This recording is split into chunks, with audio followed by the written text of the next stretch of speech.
Bernie Sanders has electrified his supporters and challenged the establishment, but he will not be the next president of the United States. In a message to his followers, he explained why he was pulling out of the contest. As I see the crisis gripping the nation, exacerbated by a president unwilling or unable to provide any kind of credible leadership, and the work that needs to be done to protect people in this most desperate hour, I cannot, in good conscience, continue to mount a campaign that cannot win. A dazzling public speaker, Sanders' vision of fairness and equality had at one stage made him the front-runner for the Democratic nomination.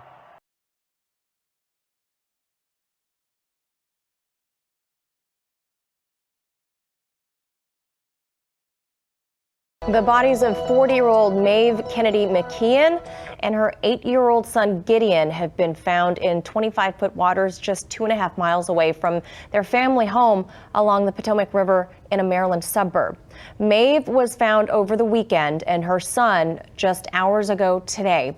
This after mother and son paddled out on a canoe to retrieve the boy's lost ball, but witnesses say the pair were whisked away by sudden gusts of wind.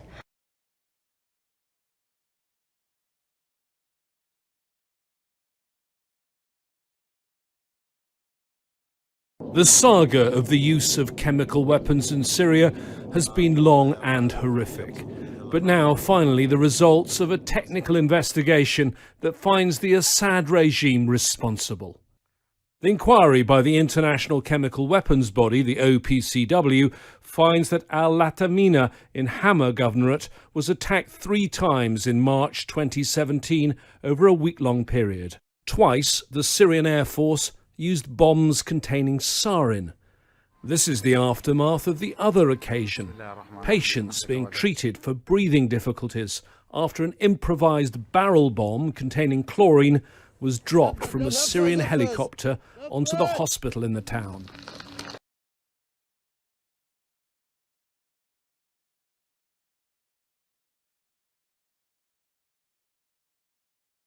So one of the biggest rating hits of the coronavirus, aside from these briefings, has been a show on Netflix called Tiger King. Yeah. And the man who's the star of this is a former zoo owner who's serving a 22-year prison sentence.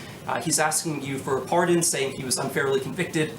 Your son yesterday jokingly said that he was going to advocate for it, and I was wondering if you've seen the show and if you have any thoughts on pardoning Joe Exotic. Which son? It must be Don. It was. I had a feeling it was Don. Is that what he said? I don't know. I know nothing about it. He has 22 years for what? What did he do? He allegedly hired someone to murder an animal rights activist, but he said that he didn't do that, and he was. Do you think he didn't do it? Are you on his side? Well, I'm a reporter. Are you recommending a pardon? No, I'm not advocating anything. As a reporter, you're not allowed to do that. You'd be criticized by these.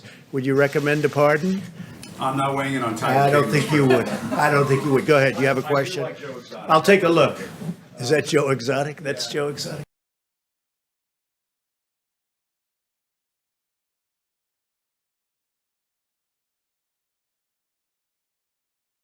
Well, we begin with breaking news from Iraq, where the Prime Minister-designate has resigned, the second to do so since anti-government protests began back in October.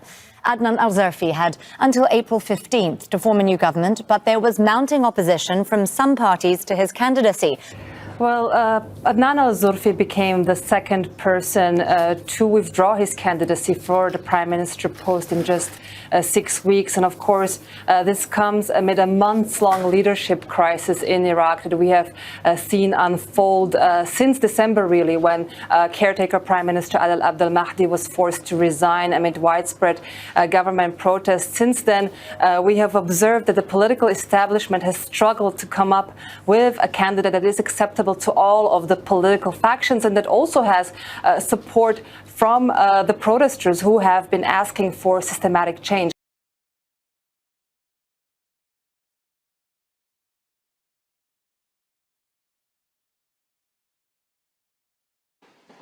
Another all-night session of virtual talks and another failure.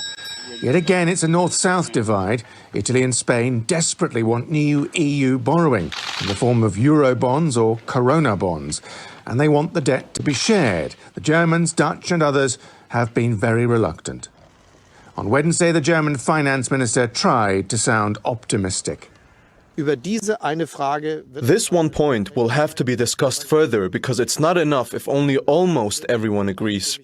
A unanimous decision is needed, but I hope we get a deal before Easter. In Paris, there was growing frustration.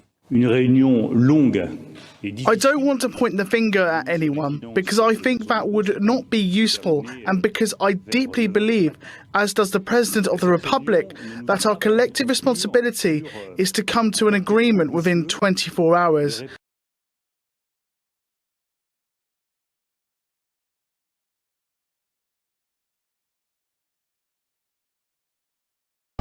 The death toll in the UK continues to surge, with figures just released confirming that 828 people have died in England alone in the past 24 hours from coronavirus. Nearly 56,000 people have been infected across the country, among them Prime Minister Boris Johnson, who remains in intensive care. Boris Johnson was given supplementary oxygen. Cabinet ministers say he's in a stable condition and is in good spirits.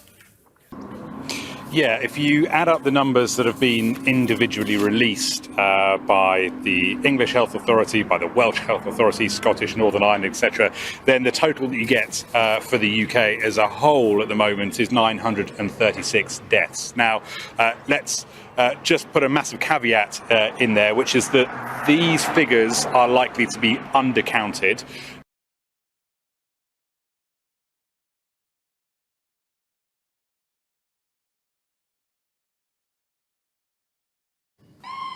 New York State tallying its deadliest day since the coronavirus outbreak began.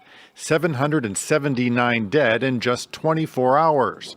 With New York hospitals at capacity, room is being made for patients at a tennis center in Queens and at a cathedral in Manhattan. But with hospitalizations starting to level off, Governor Andrew Cuomo said there is evidence that social distancing is having a positive effect. If we stop what we are doing, you will see that curve change. That curve is purely a function of what we do day in and day out.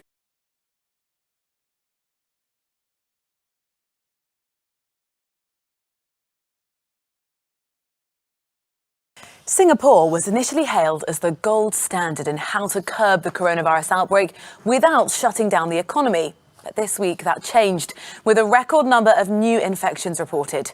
The government has now closed schools and many businesses for at least a month. So in the initial stages of the outbreak, the government was very, very prepared and, knowing that this was going to happen. And the initial cases were very extensively contact traced, and we were able to curb the spread of infection by quarantining everybody immediately.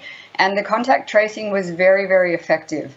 So one of the really, really important things that happened at the very beginning was government and private institutions and hospitals and universities, everybody worked together.